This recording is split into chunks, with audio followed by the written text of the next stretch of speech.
आज आपके सामने एक कहानी नमक का दरोगा दिल्ली विश्वविद्यालय के कुछ बच्चों के आग्रह पर प्रस्तुत कर रहा हूं। उन्होंने पूछा है कि इसकी समीक्षा, मूल संवेदना और प्रतिपाद्य स्पष्ट करिए। तो देखें, दोनों आपके स्तर पर इसमें अंतर नहीं है। समीक्षा का मतलब सिर्फ शास्त्रीय विधान के आधार पर साहित्य के मूल्यांकन को समीक्षा बोलते हैं। तो इस कहानी का जो साहित्यिक दृश्य मूल्यांकन करेंगे वो समीक्षा में आएगा। प्रतिपाद्य का मतलब है कि रचनाकार इसमें कहना क्या चाहता है, वो किस प्रकार के जीवन मूल्यों को, संदर्भों को, मान्यताओं को प्रस्तुत करना चाहता है। और मूल संवेदना का अर्थ है इसमें से जो भाव या विचार स्पष्ट हो रहे हैं, मुखर हो रहे हैं, कौन से हैं। ठीक है, लेकिन आप अपने स्तर पर इन तीनों के बीच कोई बहुत बड़ी विभाजक रेखा नहीं खींच सकते। तो आइए चलते हैं। नमक का दरोगा, पहली बात, इसके लेखक मुंशी प्रेमचंद, जो कभी नवाब राय के नाम से लिखा करते थे, लेकिन जब उनका कहानी संग्रह सोजे वतन जला दिया गया तो दौलत राय ने अपने कानपुर के एक मित्र के कहने पर एक छद्म नाम धारण किया और नवाब राय हिंदी में प्रेमचंद के नाम से स्थापित हुए। लगभग 1915 में उनकी पहली कहानी सौत आती है। यदि ज़्यादातर लोग उनकी पहली हिंदी कहानी पंच परमेश्वर मानते हैं। उनकी अंतिम कहानी 1936 में मृत्यु से थोड़ा पहले दिल्ली में लिखी गई, जिसे कफन लोग हिंदी की अंतिम कहानी मानते हैं, लेकिन मित्र, सच्ची बात है कि कफन जो है वो उर्दू में लिखी गई रचना थी। दोनों कहानियों के बीच में, माने सौत और कफन, लगभग 308 कहानियां प्रेमचंद जी के द्वारा लिखी गई मानी जाती हैं। इसमें उनका जीवन दर्शन बदलता रहा है, ये भी ध्यान में रखें। ये एक साथ 3 लोगों से प्रभावित हुए थे, कार्ल मार्क्स, महात्मा गांधी और दयानंद सरस्वती से। आर्य समाज, जिसमें था वेदों की ओर लौटो, या गांधी जी जो सत्याग्रह के पक्षधर थे, असहयोग के पक्षधर थे, और मार्क्स जो कहता था अधिकार मांगने से नहीं छीनने से मिलता है। तो इसमें 3 चरण आते हैं उनके, ये आपको याद करने के लिए विशेष आग्रह है। 1915 से 1920 तक वो आदर्शवादी कहानियां लिखते हैं और 1920 से 30 तक कुछ आदर्श और कुछ यथार्थ दोनों का मिला जुला रूप प्रस्तुत करते हैं। और इसके बाद वो केवल यथार्थवादी कहानियां लिखते हैं 1930 के बाद से 1936 मृत्यु पर्यंत तक। यह कहानी जो नमक का दरोगा है, यह 1925 ईस्वी में लिखी गई कहानी बताई गई है। कहानी का कथा वस्तु जो है वो बहुत लंबा चौड़ा नहीं है। किसी सामान्य परिवार के बंशीधर जी जो हैं, वो पढ़ लिख करके नौकरी की तलाश में आते हैं और उन्हें नमक के दरोगा का पद मिल जाता है। उस समय नमक की किल्लत थी, उस पर टैक्स चल रहा था, इसलिए उसकी चोरी चल रही थी। तो वे उसके दरोगा बनते हैं और जब ड्यूटी ज्वाइन करते हैं तो अचानक एक रात उन्हें पता लगता है कि जिस क्षेत्र में वो हैं वहाँ पास की नदी से आवाज़ आ रही है लोगों की। तो वो अपना घोड़ा लेकर के वहाँ जाते हैं और पता चलता है कि कुछ गाड़ियाँ पार हो रही हैं। वो लोगों से पूछते हैं कि ये गाड़ियाँ किसकी हैं, तो नौकर बताते हैं जो मल्लाह हैं या गाड़ीवान हैं कि ये पंडित अलोपीदीन की गाड़ियाँ हैं। और पंडित अलोपीदीन उस क्षेत्र के जाने माने व्यक्तित्व हैं। दरोगा जब भी पूछते हैं कि इसमें है क्या, तो लोग बताते नहीं हैं, चुप हो जाते हैं। तो स्वयं टटोलते हैं तो पता चलता है कि नमक की बोरियां हैं। इस पर अचानक वे गुस्से में आ जाते हैं और कहते हैं कि अलोपीदीन जी कहाँ हैं। उधर अलोपीदीन जी को पता चलता तो वो आते हैं और बंशीधर के सामने रिश्वत की फरमाइश करते हैं, पहले 1000 और बढ़ते बढ़ते 40,000 से ऊपर तक वो पहुंच जाते हैं।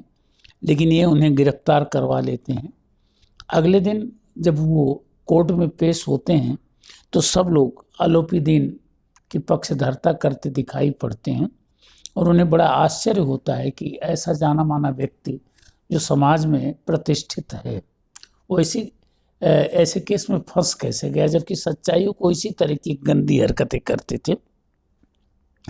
और फिर वहाँ के वकील या जज सब एक तरफा हो जाते हैं और तुरंत उन्हें जमानत मिल जाती है।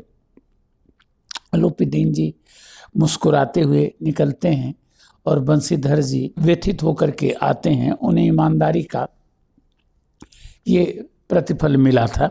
इसके बाद कुछ दिन ही बीतते हैं, 6-7 दिन बताया गया है कि उन्हें उनकी नौकरी से मुअत्तल कर दिया जाता है, माने बर्खास्त कर दिया जाता है और वे बेचारे निराश होकर के अपने उस पिता के पास लौट आते हैं, अपने परिवार के पास लौट आते हैं जिस पिता ने नौकरी पर जाते समय उनसे कहा था कि मासिक वेतन तो पूर्णमासी का चांद है जो एक दिन दिखाई देता है और घटते घटते लुप्त हो जाता है।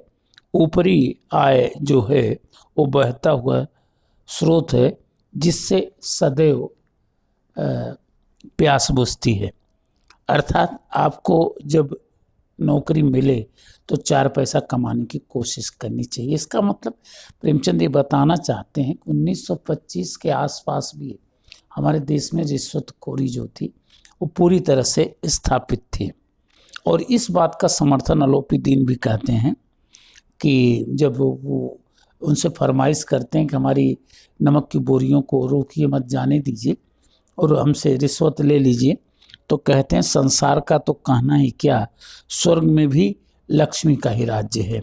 लेकिन पंडित आलोपी इसे ठुकरा देते हैं।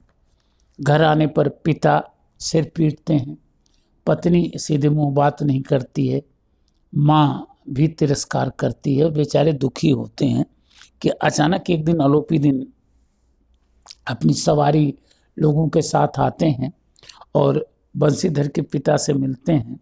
तो बंसीधर के पिता जो हैं उनसे क्षमा याचना सा करते हैं कि जो बंसीधर ने किया वो गलत था और इसके कारण वो मुंह दिखाने लायक नहीं है।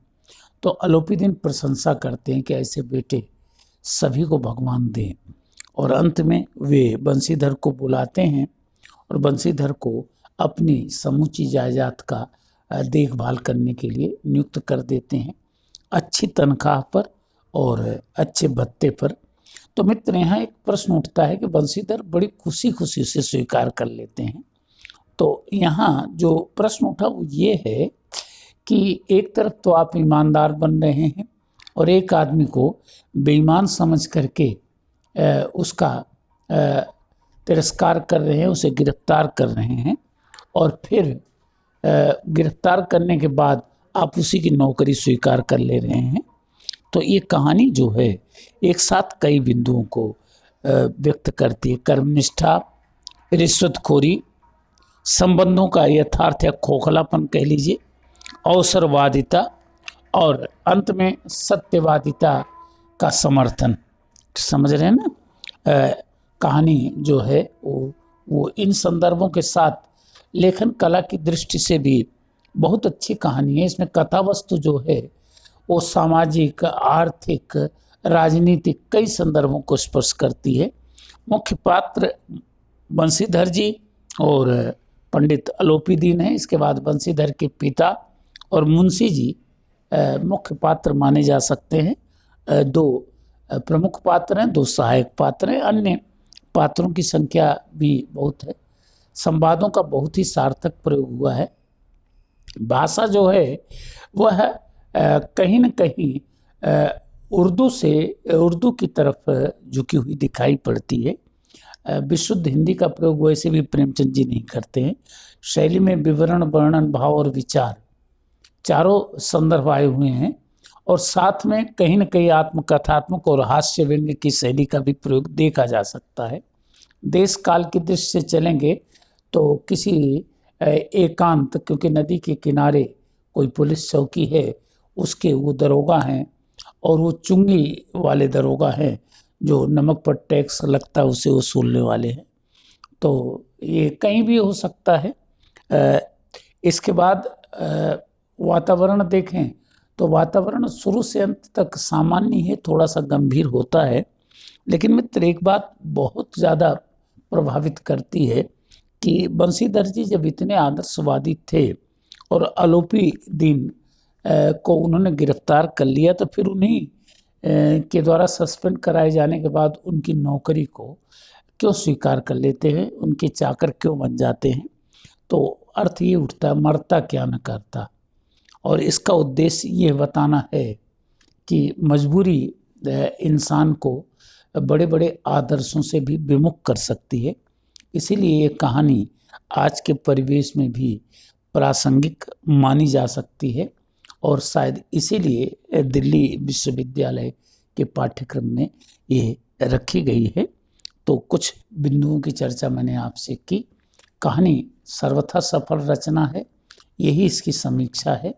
और इसके प्रतिपाद्य की मैंने बात आपसे की कि कर्मनिष्ठा, रिश्वतखोरी, संबंधों का यथार्थ या खोखलापन, अवसरवादिता, सत्यवादिता और उसका यथार्थ जैसे संदर्भ इसमें दिखाए गए हैं। कहानी कला की दृष्टि से भी रचना बहुत अच्छी है और मूल संवेदना की दृष्टि से यही कि मजबूरी आदमी से कुछ भी करा सकती है।